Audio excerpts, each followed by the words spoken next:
یه پیرمرد بی خانمان وارد یه نودل فروشی کوچیک شد و ظرف نودلش رو تو چند دقیقه تموم کرد. موقع حساب کردن صاحب مغازه که زن دلرحمی بود یه نگاه بهش انداخت و گفت به نظر میرسه روز سختی داشتی. بیرام مهمون من باش.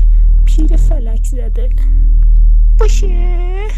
مرد گفت ممنون، ولی من غذای مجانی قبول نمی کنم. باز اگه کلوچه چیزی بود شاید قبول می کردم، اما بذار یه جور دیگه حساب کنم.